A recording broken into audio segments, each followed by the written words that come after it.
오늘 우중에 하나님 앞에 나오신 우리 성도님들을 환영합니다. 하나님의 은혜가 여러분들에게 임하기를 원합니다. 여러분, 우리 옆에 분들과 같이 잠시 교제하겠습니다. 반갑습니다. 네, 반갑습니다. 예. 하나님을 경외하는 마음으로 이제 다 일어서 주시기 바랍니다. 찬송 27장 하겠습니다.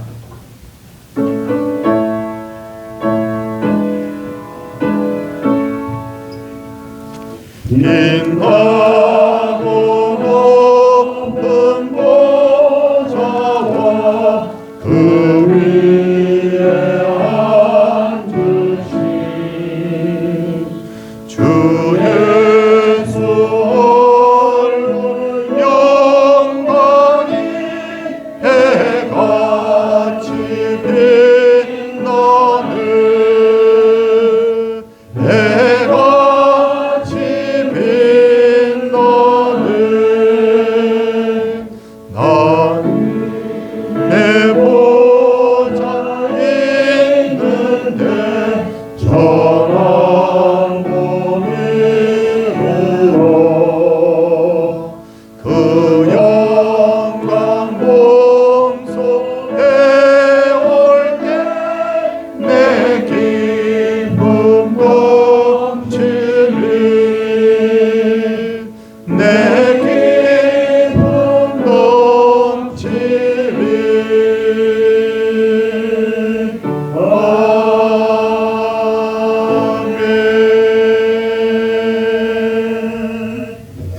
착석해 주시기 바랍니다. 교동문은 십계명 하도록 하겠습니다. 제1은 너는 나 외에는 다른 신들을 내게 두지 말라.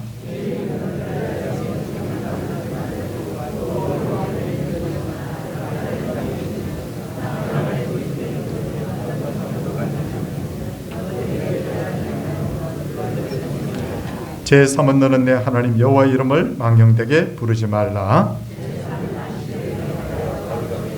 제5는 내 부모를 공경하라. 제7은 간음하지 말라. 제9는 내 이웃에 대하여 거짓 증거하지 말라. 아멘. 사도신경 하겠습니다. 나는 전능하신 아버지 하나님 천재 창조주를 믿습니다. 나는 그의 유일하신 아들 우리 주 예수 그리스도를 믿습니다.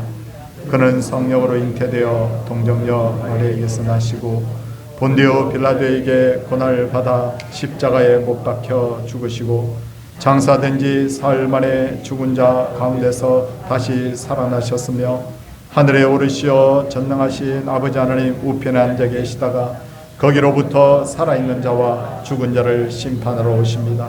나는 성령을 믿으며 거룩한 공교회와 성도의 교제와 죄를 용서받는 것과 몸의 부활과 영생을 믿습니다. 아멘. 찬송 313장입니다. 찬송 후에 조선진 장로님 기도 인도하시겠습니다.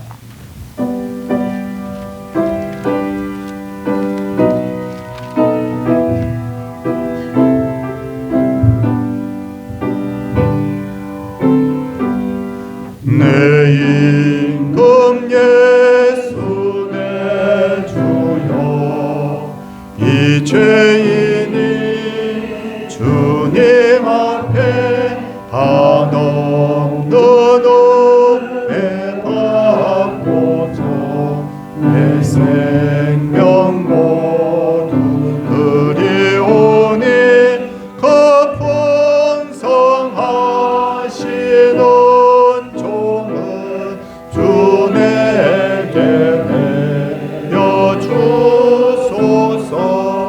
내 임금 예수 내 주여 내 허물은 덮으시고 주 십자가에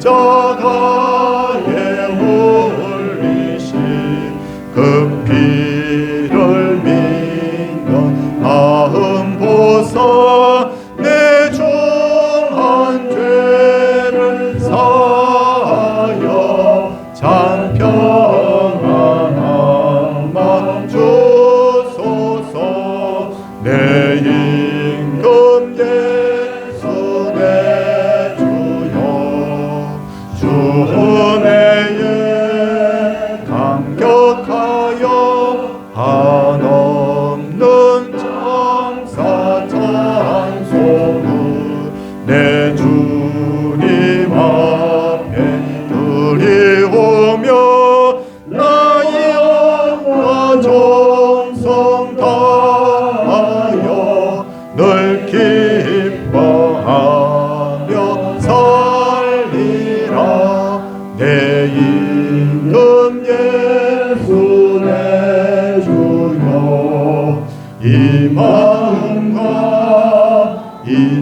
선한 복 그 복의 피로 가주고 주 친히 사신 것이 오니 나 이제 사나 죽으나 주 뜻만 따라 살리라.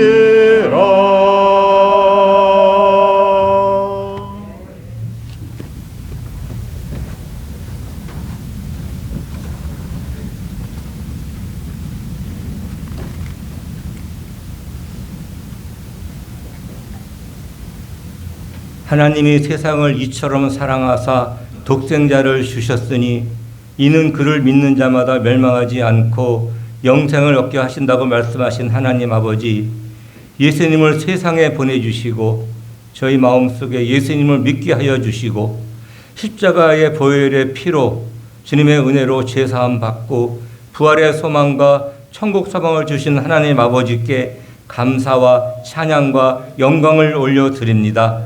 지난 한 주간 동안 세상에 살 때에 우리 하나님께서 저희들을 보호하여 주시고 지켜주심을 감사드립니다. 주님께서 오늘 걸어가고 복된 주일 저희들을 예배 자리를 불러 예배드리게 하여 주신 은혜 고맙고 감사함을 드립니다.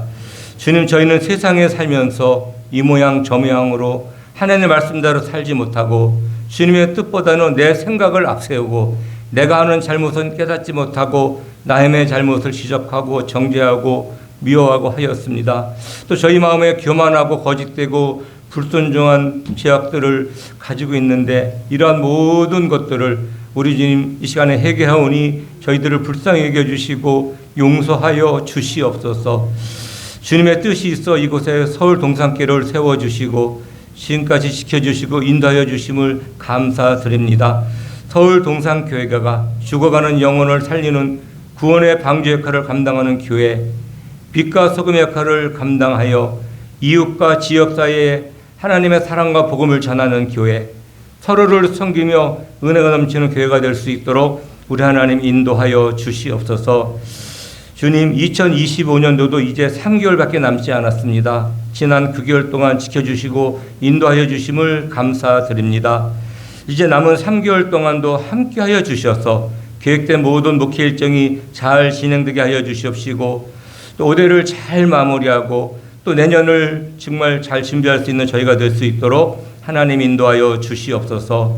하나님 아버지, 오늘 3부 예배는 전도 대상자와 성도들이 함께하는 야외 예배를 고능산 기도에서 드리려고 합니다.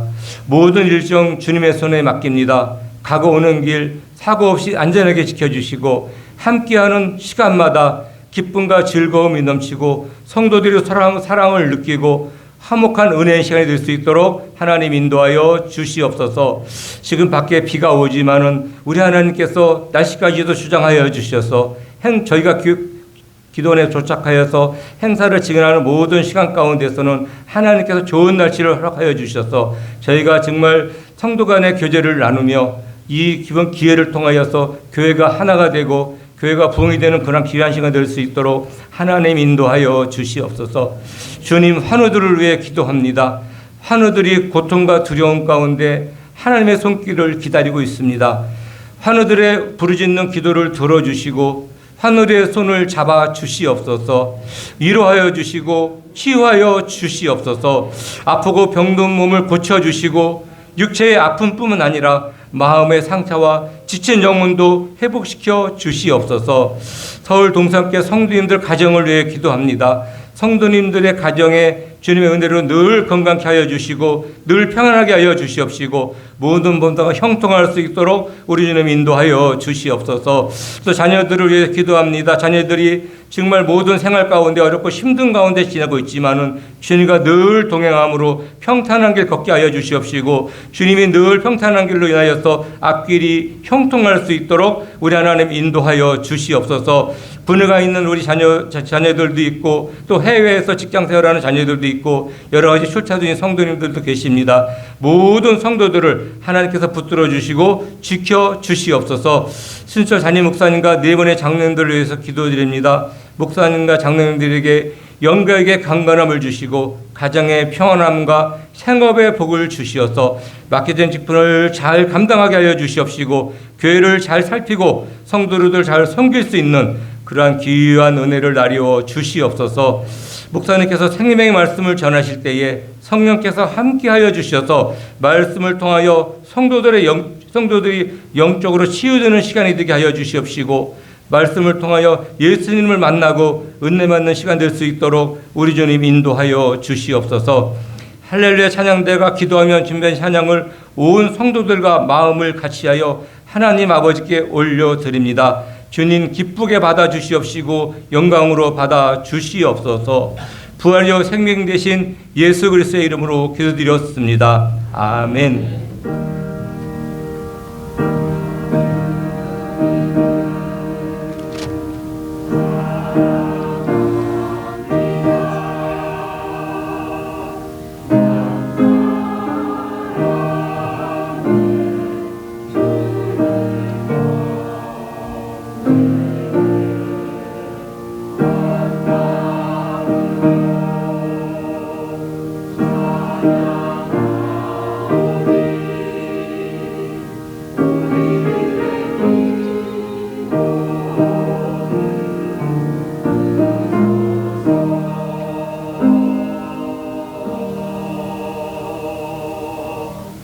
하나님 말씀은 빌립보서 4장 4절에서 7절까지 말씀입니다.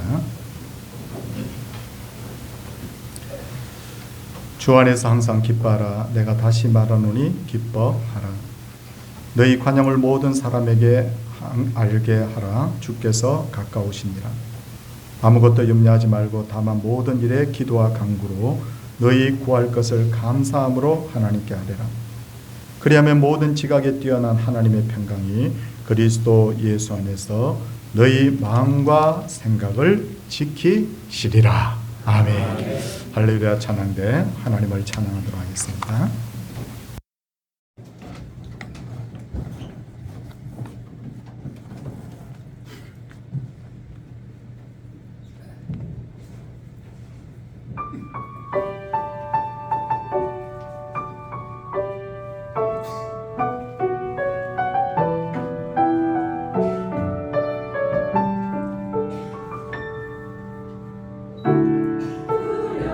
두려워하지 말라.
세상을 사는 사람들의 모든 사람들의 생각과 가치가 다른데 대화를 해보면 여러분들이 느끼시겠지만 한 집에 사는 가족이라 하더라도 생각이 같은 사람은 한 사람도 없습니다.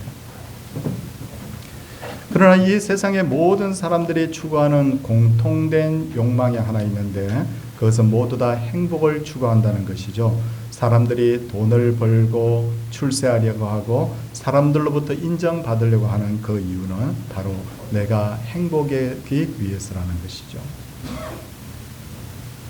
근데 문제는 우리들 주변을 둘러보면 이런 것을 굉장히 많이 가지고 있는데도 불구하고 행복하지 않은 사람들이 또한 굉장히 많습니다. 왜 돈과 권세와 명예를 가졌는데도 불구하고 행복하지 못한가? 여러 가지 이유가 있지만 그 중에 가장 근본적인 이유는 바로 마음이 병들었기 때문이죠. 어떤 이들은 지난날 지은 죄 때문에 괴로워하는 사람이 있습니다. 내가 왜 돌아가신 부모님에게 효도하지 못했을까? 왜 그때 내가 그 사람에게 상처를 줬을까? 아니, 내가 남들은 모르지만 내가 지었던 그 은밀한 죄, 그런 것에 대해서 괴로워하는 사람들이 있습니다. 어떤 이런 모든 것을 가졌음에도 불구하고 부부 관계가 좋지 않은 사람이 있습니다. 부모와 자녀의 관계가 원만하지 않는 사람이 있어요. 정말 우리는 마음이 맞지 않아, 말이 통하지 않아. 여러분, 그러면서 가족끼리 서로 얼굴만 봐도 인상을 찡그리는 경우가 있는데 이런 경우라면 돈과 명예와 또 권력이 있었는들 그 사람이 어떻게 행복할 수가 있겠습니까? 또 어떤 이들은 최근 들어서는 마음이 우울한 사람이 있습니다. 여러분, 우울병에 걸려서 아무리 재미난 이야기를 듣고 맛있는 것을 먹고 좋은 것을 보아도 도무지 웃고 싶지가 않아요. 이렇게 마음이 병들어 있으면 그 누구도 행복할 수가 없는 것입니다. 이럴 때 우리는 예수님을 만나야 되는데, 아니 예수님을 만날 뿐 아니라 예수님과 함께 깊이 사귀어야 되는데, 여러분 그때 바로 우리에게 행복의 문이 열리는데, 예수님을 만나면 제일 좋은 것이 뭐냐? 그것은 바로 인생의 짐을 예수님께 맡길 수 있다는 것이죠. 여러분들에게 어떤 인생의 짐들이 있습니까? 어떤 분들은 가장으로서의 무거운 어떤 책임을 지고 있는 분들이 있습니다. 어떤 분들은 자녀를 잘 키워야 된다는 책임이 있는 분들이 있습니다. 어떤 분들은 부모님에 대한 책임을 가지고 있는 사람이 있습니다. 어떤 분들은 여러분 사회나 교회에서의 어떤 책임이 있습니다. 이 모든 것이 바로 인생의 짐이라는 거예요. 짐. 이 인생의 짐들을 아무 곳에나 내려놓으면 그것은 인생을 포기하는 것과 다름이 없기 때문에 결국 인생의 실패자가 되고 마는 것이죠. 그러나 예수님께서는 우리에게 이렇게 말씀하셨어요. 수고하고 무거운 짐진 자들 다 내게로 오라. 내가 너희를 쉬게 하리. 너희들 다 인생의 무거운 짐, 수고의 짐을 다 지고 있는 건 내가 다 알고 있는데 그 짐들을 다 내게로 와서 나에게 맡기라 라고 주님은 그렇게 말씀을 하고 있는 거예요. 예수님께 짐을 내려놓는 것은 두 가지 단어로 표현할 수 있어요. 한 가지 단어는 뭐냐면 의지라는 단어입니다. 의지. 그리고 또 한 가지 단어는 의뢰라는 단어입니다. 성도님들, 의지라는 단어가 무슨 뜻을 가지고 있습니까? 내가 무엇을 의지한다라는 이 단어는 내가 누구에게 이렇게 좀 기대는 것 말하잖아요. 근데 의뢰라는 단어는 어떤 것이 있습니까? 내가 누구누구를 의뢰한다, 이 말은 기댄다는 의미도 있지만 더 근본적인 뜻은 바로 의뢰한다는 것은 맡긴다라는 뜻을 가지고 있습니다. 그러니까 주님을 여러분 의지하고 의뢰하라라는 것은 기대고 맡기라라는 그런 뜻을 가지고 있습니다. 그런데 여러분, 우리는 어떻게 우리의 짐을 주님께 맡길 수 있나요? 오늘 성경 여러분 6절 말씀을 여러분 보시면 성경이 우리에게 답을 주고 있는데, 그게 뭐라고 답을 주고 있느냐면, 아무것도 염려하지 말고 다만 모든 일에 기도와 간구로 너희 구할 것을 감사함으로 하나님께 아뢰라 라고 하는데, 여기에 보니까 중요한 두 가지 단어가 등장합니다. 하나는 기도, 하나는 간구. 이것을 통하여서 하나님께 아뢰라 라고 그렇게 말씀을 하고 있는 거예요. 성도님들, 기도는 뭔지 우리가 다 알고 있습니다. 기도는 헬라어로 프로슈케라고 하는데, 이는 하나님과 대화를 하고 우리가 필요로 하는 것을 하나님께 구하는 것을 말합니다. 그런데 간구합시다 이렇게 하는데, 간구의 정확한 뜻을 알고 있는 분은 극히 드물 것입니다. 이것은 헬라어로 데시스라고 하는데, 이것은 뭐냐면 기도 중에서도 특별한 요청이나 탄원에 초점을 맞춘 기도를 말하는 거예요. 그러니까 간구라는 것도 일종의 기도이기는 하지만, 마치 오목낸저로 태양빛을 딱 모아서 초점을 딱 한 군데 맞추는 것처럼, 여러분, 내 가정의 문제, 자녀의 문제, 경제적인 문제, 건강의 문제, 인간관계의 문제, 너무너무 내 이 문제가 심각할 때 하나님 앞에 간절하게 기도하는 것, 초점 맞춰 여러분 하나님 앞에 기도하는 것, 이것을 성경은 뭐라고 말하냐면 간구, 데시스라고 그렇게 말을 하는 거예요. 누가복음 11장 8절에 보면 주님이 이렇게 말씀하잖아요. 내가 너에게 말하노니 비록 벗됨으로 인하여는 일어나 주지 아니할지라도 그 간청함을 인하여 일어나 그 요구대로 주리라. 간청한다, 간절하게 청한다. 이게 바로 간구의 뜻입니다. 그러니까 뭔가 좀 맞지 않아도, 뭔가 좀 부족해도, 내가 정말 주님 이 기도 안 들어주면 내가 정말 도저히 살 수가 없습니다 주님 하면서 하나님 앞에 정말 매달리는 것, 이걸 뭐라고 하느냐면 여러분 간구라고 그렇게 말하는 거예요. 여러분, 인생의 짐 자기가 지지 마시고 어렵고 힘들 때 하나님께 기도하고 간구하시기를 바랍니다. 그리고 이렇게 간절하게 기도한 후에는 결과를 하나님께 맡깁니다. 그러면 우리의 인생의 짐으로부터 우리는 자유를 누릴 수 있습니다. 믿음의 여인 에스더를 한번 보시기 바랍니다. 모든 유대인들이 다 죽게 되었다는 소식을 듣고도 에스더는 이렇게 말합니다. 이제 내가 왕의 부름을 받지 못한 지가 30일이라 왕 앞에 지금 나가면 저 잘못하면 죽어요. 그렇게 말합니다. 그 말을 들은 모르드게가 에스더에게 뭐라고 말합니까? 너는 왕궁에 있으니 모든 유다인 중에 홀로 목숨을 건지리라 생각하지 말라. 이때 내가 만일 잠잠하여 말이 없으면 유다인은 다른 데로 말미암아 노인과 구원을 얻으리니와 너와 내 아버지 집은 멸망하리라. 그 말 딱 듣는 경우에 그냥 눈이 번쩍 떠지는 거예요. 그리고 에스더는 이렇게 고백합니다. 죽으면 죽으리라. 죽으면 죽으리라. 하나님이 날 죽이시겠다고 하면 난 죽는 거예요. 그렇게 말하는 그 순간에 마음에 담대함이 있습니다. 왜냐하면 인생의 짐을, 고민거리를 하나님께 그 순간에 맡겼기 때문에 그런 거예요. 여러분, 다니엘의 세 친구도 마찬가지입니다. 그들은 느부갓네살 왕이 세운 금신상에 절하지 않다가 왕에게 끌려갑니다. 왕이 그들을 풀무불에 던져 넣겠다고 위협하는 순간이 되었습니다. 근데 그들이 이렇게 말합니다. 왕이여, 우리가 섬기는 하나님이 계시다면 우리를 맹렬히 타는 풀무불 가운데서 능히 건져내시겠고 왕의 손에서도 건져내시리다. 그렇게 하지 아니할지라도 왕이여, 우리가 왕의 신들을 섬기지도 아니하고 왕이 세운 금신상에 절하지도 아니할 줄을 아옵소서. 하나님 앞에 살고 죽는 문제를 맡기고 나니까 마음이 얼마나 담대해지는지. 왕도 두렵지 않는 게 왕도 두렵지 않는 거예요.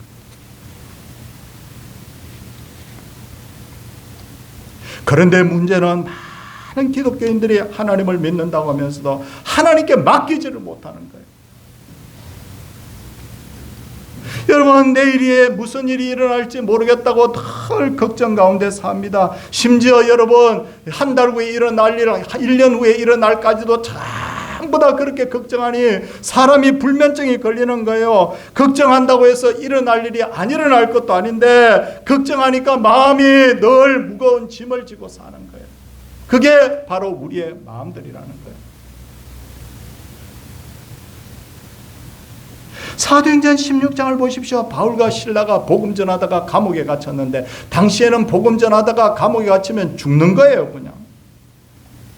그런데 이 바울과 실라는 날이 새면 죽을 수도 있습니다. 그런데도 불구하고 염려하지 않습니다. 오히려 밤새 기도하고 하나님을 찬송합니다. 그랬더니 하나님께서 그들을 보호하시고 구해내십니다. 여러분, 이게 바로 뭐냐면 하나님을 의지하는 거예요. 하나님을 의뢰하는 거예요. 성도님들, 내일 우리가 죽는다고 하더라도 우리 걱정 안 하고 안 죽는 게 아니잖아요. 차라리 그냥 이렇게 생각하는 거예요. 내일 일은 난 몰라요. 하루하루 살아요. 내일 설사 하나님이 나를 데려가신다 하더라도 나는 눈 떠보면 천국이다. 아예 그렇게 마음먹으면 어떤 세상의 두려움도 걱정도 우리를 엄습하지 못할 줄로 믿습니다. 두 번째로 행복하려면 항상 감사하시기 바랍니다. 사람의 마음에 참 신기한 것은 내가 어떤 것을 볼 때 아름답다, 좋다고 그렇게 보면요, 모든 것이 아름답고 좋게 보입니다. 어느 날 남편이 아내의 얼굴을 보는데, 없는 집에 시집을 와서 저 부인이 저렇게 고생을 했구나, 우리 아내가 아이들 잘 키워줘서 고맙구나, 부인의 얼굴이 너무 예뻐 보입니다. 어느 날 아내가 남편의 얼굴을 보는데 가족들을 위해서 하루 종일 나가서 땀을 뻘뻘 흘리면서 일을 하니 얼마나 감사한가, 그런 생각할 때 여러분, 남편의 얼굴이 너무 좋아 보이는 거예요. 너무 아름다워 보이는 거예요. 내가 여러분 어떤 마음을 가졌냐에 따라서 남편, 아내의 얼굴이 달라 보입니다. 여러분, 이런 가정은 어떻게 됩니까? 가진 것이 없고 드러낼 만한 것이 없어도 행복할 수가 있는 거예요. 그런데 현대 문명의 병이 두 가지가 있습니다. 하나는 뭐냐면요, 현대 문명은 자꾸만 내게 없는 것에 미련을 가지게 하는 거예요. 성도님들 홈쇼핑 자주 봅니까? 여러분! 이러면서 나오는 그 홈쇼핑 호스트들. 그 호스트들의 그 말을 들어보면 당신은 이것 가지면 진짜 잘 살 겁니다. 이것 가지면 진짜 행복할 겁니다. 이것 먹으면 정말 건강할 겁니다. 여기에 여행을 가면 당신은 정말 행복할 겁니다. 홍보를 막 합니다. 나는 그 형편을 그걸 다 가질 수 있는 형편이 아니니까 가면 보면 볼수록 뭐가 되느냐면 욕구불만의 마음이 꽉 차는 거예요. 욕구불만에 빠지면 지금 내가 가진 것에 절대 만족하지 못해요.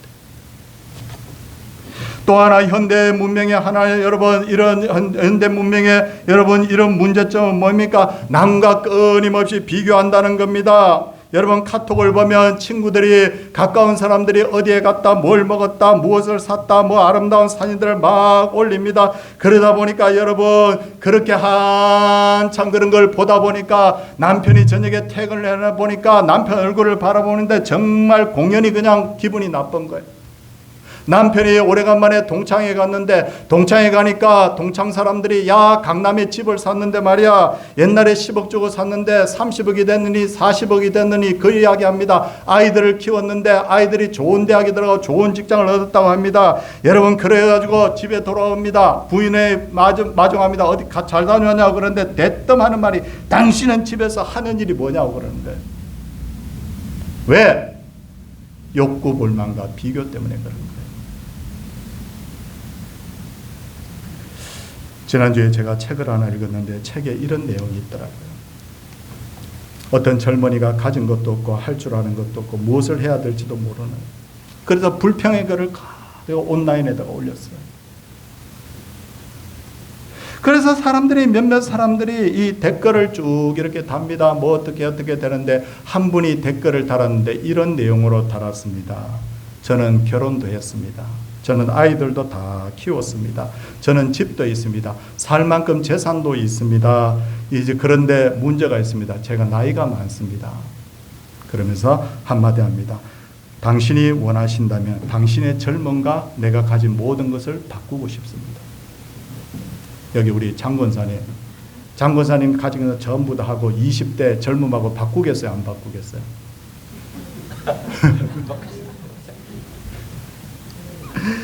예, 여러분 그런 거예요.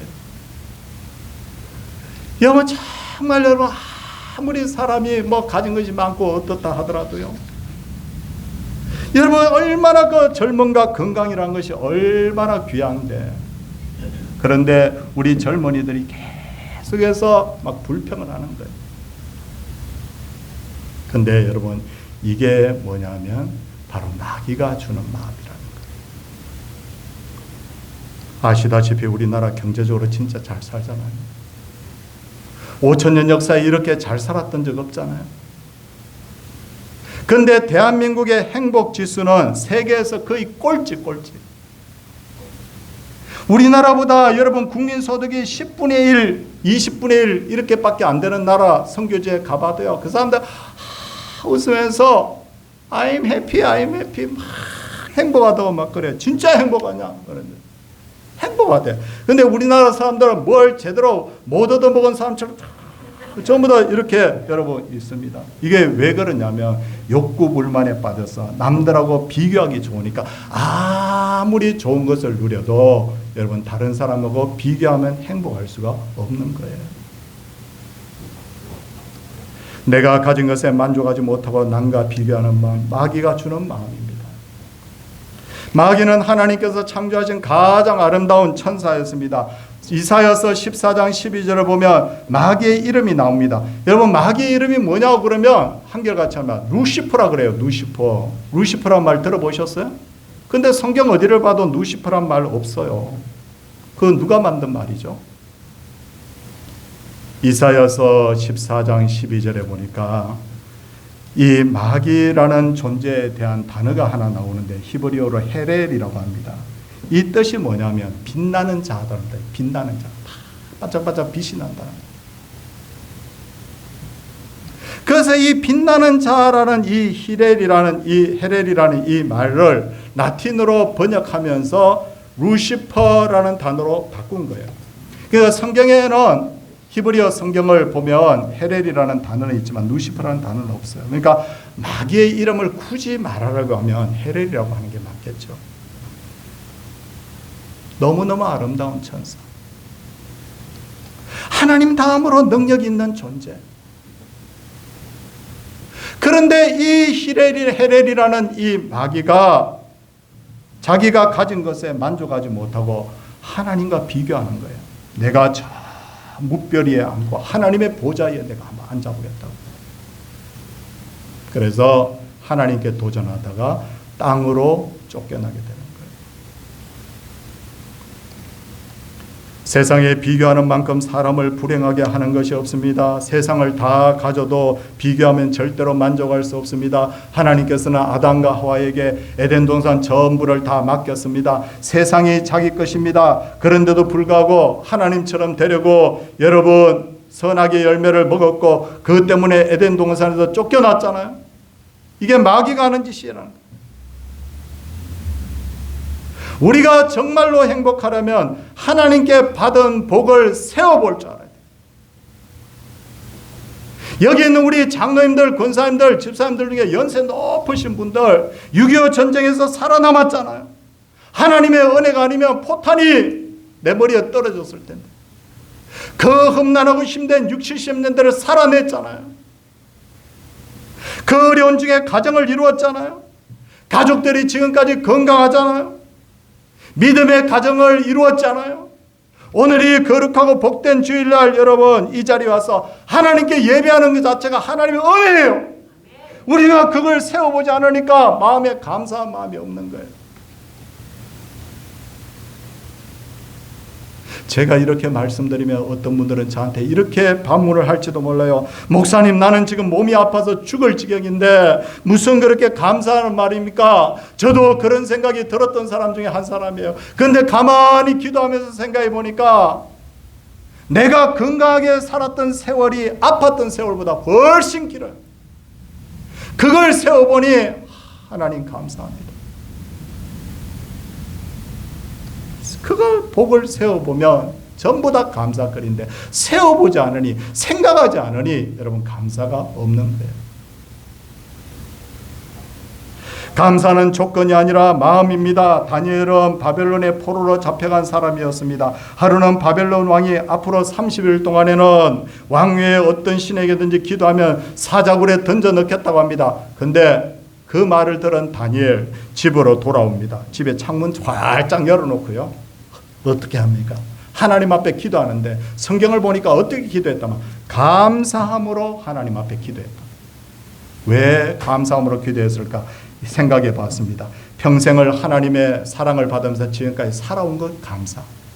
이렇게 믿음 지키다가 이제 곧 순교하게 되었으니 감사. 내가 마음으로 생각해 보면 여러분 모든 게 다 감사의 점입니다. 내 눈이 삐뚤어져 있고 내 마음이 삐뚤어져 있으면 아무리 좋은 것 봐도 전부 불평. 근데 내 마음에 은혜가 있으면 이 죽을 상황인데도 불구하고 감사. 여러분, 하나님께서 우리의 마음을 만져주셔서 우리의 마음이 감사의 마음으로 변화되기를 주님의 이름으로 축원을 드립니다. 셋째로 행복하려면 관용해야 됩니다. 여러분, 관용하십시오. 여러분 오늘 5절 말씀 여러분 한번 보시기 바랍니다. 5절 말씀에 보니까 뭐라고 말씀합니까? 너희 관용을 모든 사람에게 알게 하라. 주께서 가까우시니라.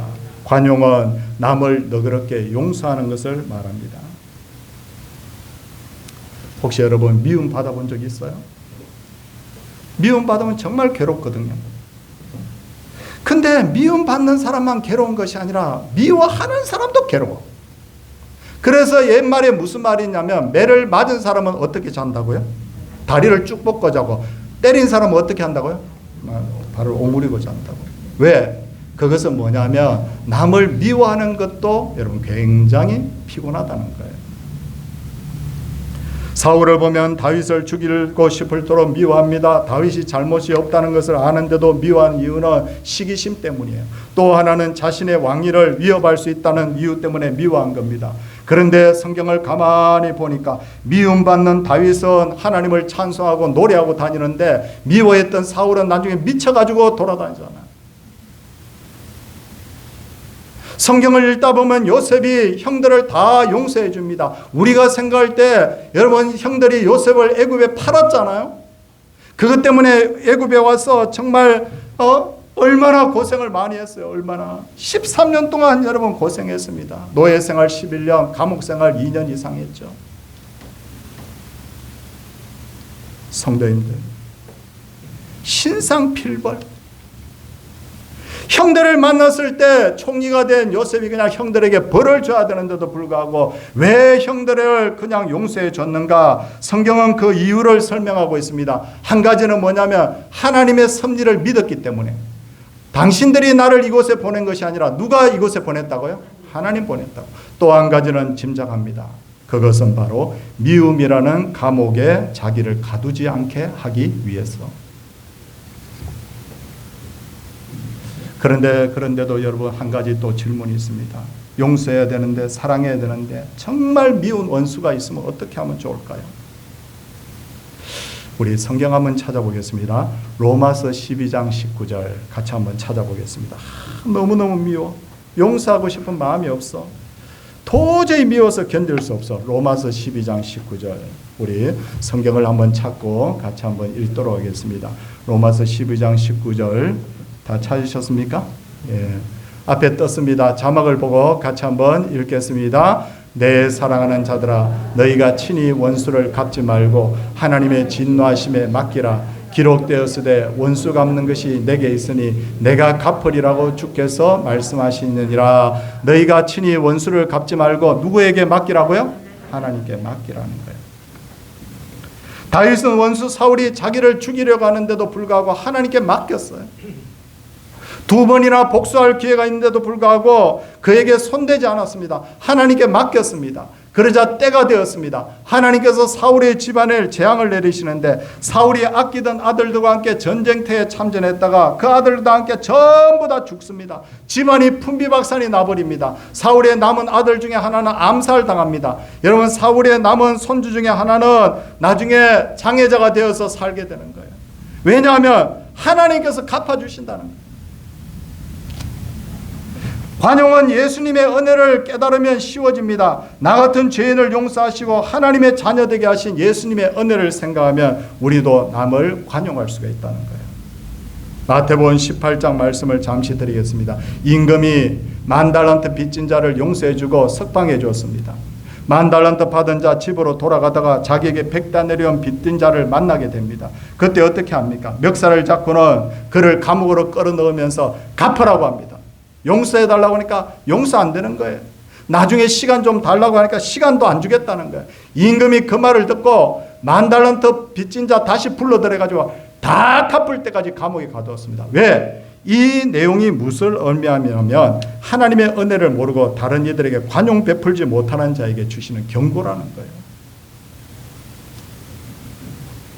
나는 저 사람을 절대 용서할 수 없다. 그 생각 들 때마다 여러분, 내가 용서해야지 하고 쳐다보면 더 속이 부글부글 끓잖아요.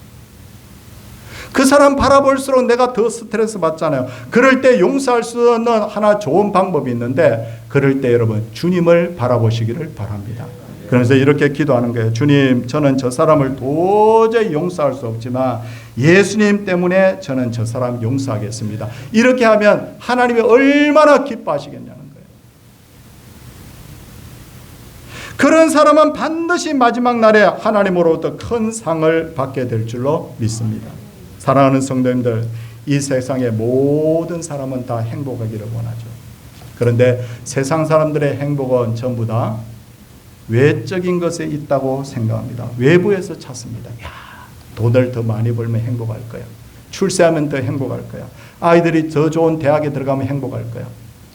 근데 우리 그리스도인들은 여러분, 행복의 비결을 어디서 찾느냐면 우리 말씀 마지막으로 하나 보도록 하겠습니다. 오늘 본문 말씀 4절을 한번 보시기 바랍니다. 어디서 행복을 찾을까? 빌립보서 4장 4절입니다. 우리 같이 읽겠습니다. 천천히 읽겠습니다. 주 안에서 항상 기뻐하라. 내가 다시 말하노니 기뻐하라. 우리는 어디서 행복을 찾는다고요? 주 안에서 찾는 거예요. 주 안에서. 여러분, 우리의 마음이 지금 주 안에 있다고 하면요, 세상 모든 게 다 감사할 거예요. 근데 우리의 마음이 지금 주 밖에 있다고 하면요, 아무리 많은 것을 많이 누려도 인생에 갈급함을 느끼는 거예요. 세상 모든 걸 다 얻어도요, 영원한 소망이 없으니까 죽으면 어떡하지? 여러분, 그렇게 되어버려요. 사랑하는 성도님들, 우리가 주 안에 있습니까? 주 밖에 있습니까? 제가 이 설교 준비하면서 가만히 생각해 보니까 우리들 대부분이 뭐냐면 왔다 갔다 해요. 어떤 데는 주 안에 갔다가 어떤 데는 주 밖에 있다가 막 그러는데, 바라기는 여러분, 우리 모두의 마음이 주 안에 있음으로 말미암아 우리가 진짜 기뻐하고 진짜 즐거워하고 참 행복이 어디 있느냐 그렇게 말할 때 우리가 주 안에 있습니다 라고 고백할 수 있는. 그래서 여러분, 우리 전부 다가 주 안에서 참된 행복 누리시기를 주님의 이름으로 소원을 드립니다. 함께 찬송하도록 하겠습니다. 430장입니다.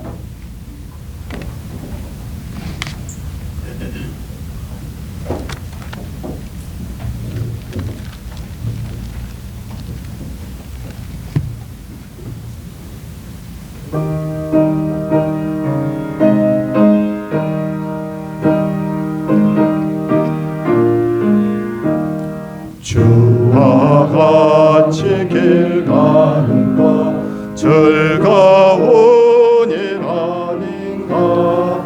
우리 주님 걸어가신 발자취를 밟겠네. 한 걸음 한 걸음 주 예수와 함께 날마다 우리 걸어가리.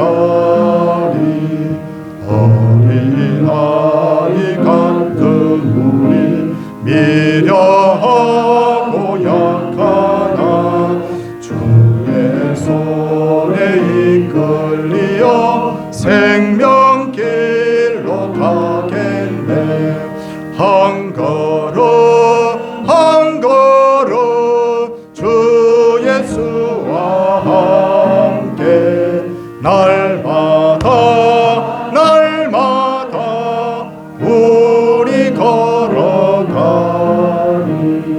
오시는 대상이나 공항 원장이나로 수많이 가는 대로 주와 같이 가겠네. 한 걸음 한 걸음 주 예수와 함께 날마다 날마다 우리 걸어가리.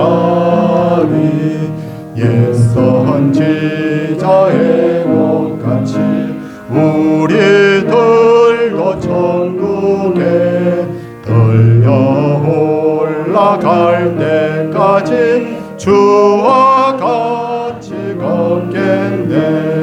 한 걸음 한 걸음 주 예수와 함께 날마다 날마다 우리 걸어가리.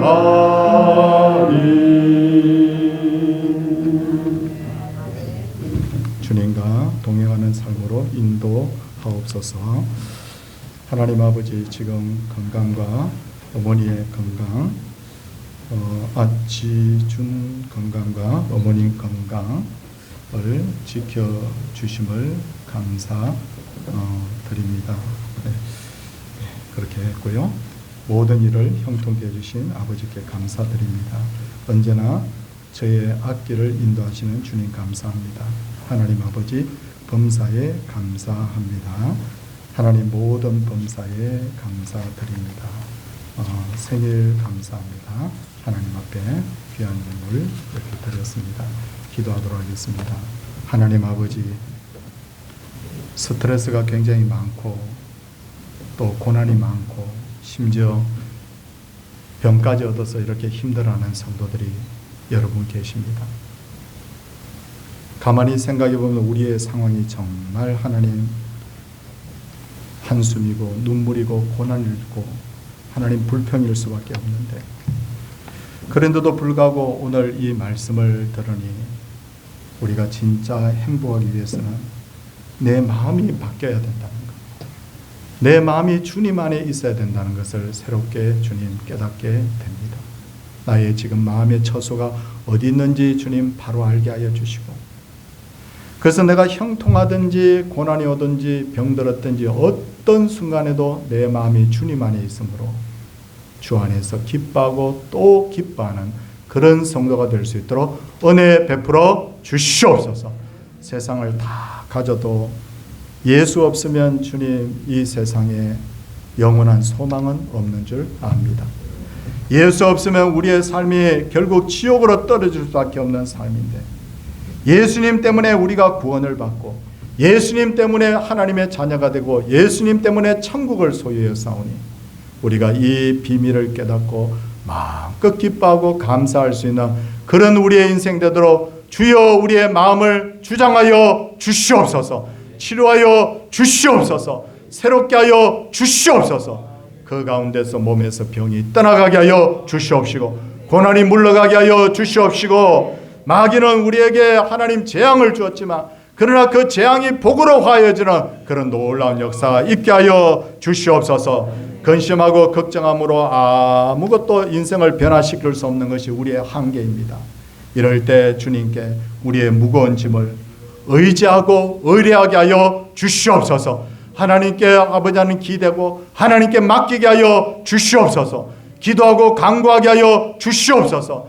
그런 가운데서 하나님이여 살 길이 열리고 복된 길이 열리는 그런 놀라운 은혜가 있게 하여 주시옵소서. 사랑해 주님, 우리 귀한 성도님들 하나님 한 분도 복받지 못하는 분 없게 하여 주시고, 나중에 천국에서 주님이 출석 부를 때 한 분도 이름 불리지 못하는 분 없게 하여 주시옵시고, 천국 가는 그날까지 하나님 주와 함께 동행하며 끝까지 믿음의 길을 잘 걸어갈 수 있도록 주님 도와주시옵소서.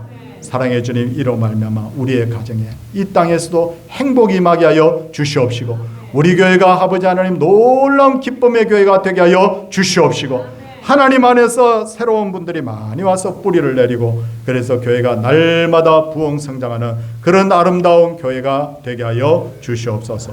오늘도 하나님 앞에 귀한 마음을 드렸습니다. 귀한 11조 감사의 물, 또 생일 감사의 물, 아버지 하나님 건축의 물, 전도 선교의 물, 주정의 물을 구별하여 하나님 앞에 드렸습니다. 성도의 마음을 드립니다. 신앙 고백을 드립니다. 아버지 하나님이여 다 받아주시고, 하나님께서 영혼도 잘 되고 범사도 잘 되고 강건한 복이 주여 끊이지 않는 그런 놀라운 역사가 일어나게 하여 주시옵소서. 생일을 맞은 분이 있습니다. 하나님 앞에 기억하고 귀한 것 주 앞에 드렸사오니 남은 여생이 정말 복으로 채워지게 하여 주시고, 말씀을 깨달음으로 말미암아 더 풍성한 은혜를 누리는 그런 기적 같은 삶이 되게 하여 주시옵소서.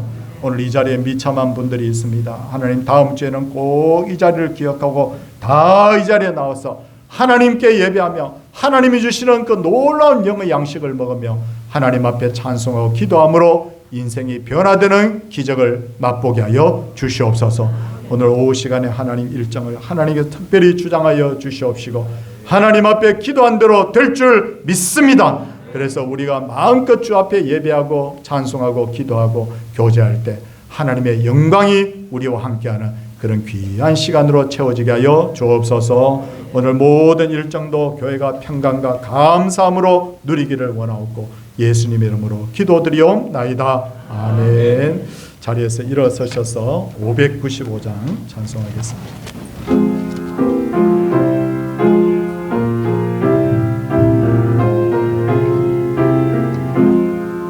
나 맡은 공부는 구주를 높이고 문영동 구원은 도로 잘 인도하리라.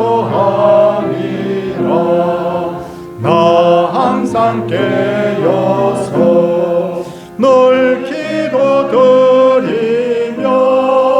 내 믿음 변치 않도록 날 도와주소서.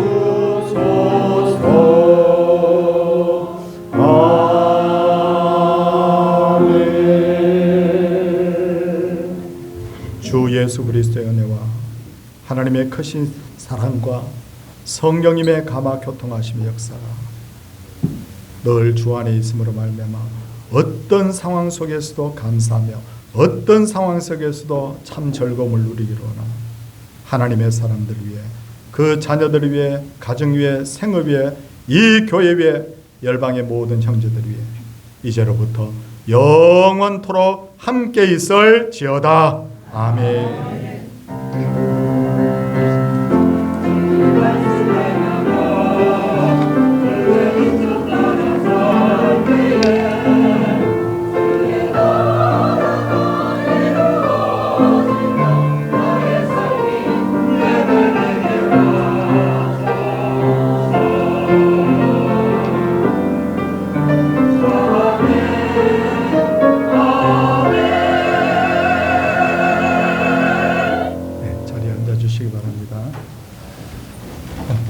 백장로님 잠시 좀 안으로 좀 들어오시라고 하시죠. 예, 광고하겠습니다. 오늘 3부 예배는 우리 정교인 야외 예배로 여러분 드립니다. 우리가 고령산 기도원에 가서 우리 특별 기도도 몇 번 하고 있는데 오늘은 야외에서 예배하고 우리 성도님들 교제하는 것에 초점을 맞추도록 그렇게 하겠습니다. 자, 탑성 우리 안내는 여기 김민호 집사님 손 한번 들어주십시오. 예, 김민호 집사님이 탑승 안내를 하는데 식사를 하시고 잠깐 교제하시다가 1시 10분까지 밖에 전세버스와 봉고가 준비되어 있습니다. 타시기를 바라고요. 그리고 마지막 뒷 마무리하시고 설거지 하시는 분들은 봉고차 한 대 남겨놓겠습니다. 그 차 타고 이동해 주시기 바랍니다. 오늘 비가 좀 오기 때문에 길이 미끄러우니까 안전운행 하시기 바랍니다. 예. 동산성경대학은 다음 주 명절 관계로 휴강합니다. 학습 세례 신청해 주시고 그리고 피택되신 분들 명단이 쭉 나와 있습니다. 교회가 일정을 정해서 교육을 공지하겠습니다. 그러면 교육에 빠짐없이 몇 개월 동안 계속 해야 되거든요. 그때 교육을 좀 꼭 받아주시기를 부탁을 드립니다. 오정관 장로님 가정에 기쁨이 있습니다. 아들 유진 군이 우리 토요일 날 1시에 수동교회당에서 우리 결혼식을 하게 됩니다. 지난번에 인사했죠. 그래서 교회 출발은 11시 20분에 하겠습니다. 그리고 따로 가실 분들은 2호선 잠실역에서 내려서 버스를 타시면 되겠습니다. 건우 군이 이제 아침에 인사했습니다. 아침에 머리를 빡빡 밀고 왔어요. 군대 간다고. 그래서 기도해 줬습니다. 아들이 잘 다녀올 수 있도록 해주십시오. 우리 백성칠 장로님 나오셔가지고 우리 장학금에 대해서 잠시 설명하시고 잠시 인사 한번 해주시면 어떻게 하시나 싶습니다. 이번 교육위원장으로 맡으셔서 수고하셨는데 제가 할까요? 그렇게 하겠습니다. 그럼 자 그렇게 하겠습니다. 여러분 여러분들께서 하나님 앞에 드린 헌물들 중에 일부를 우리 후학들을 양성하기 위해서 기본적으로 신앙생활 잘하는 청년이어야 됩니다. 그리고 학교 생활을 성실하게 하는 자녀, 두 가지 조건을 가지고 우리 선정을 해서 우리 4명의 우리 자녀들에게 장학금을 2025년 장학금을 이렇게 수여하도록 하게 되었습니다. 예, 그럼 제가 다 할까요? 아니 장로님 읽으시겠습니까?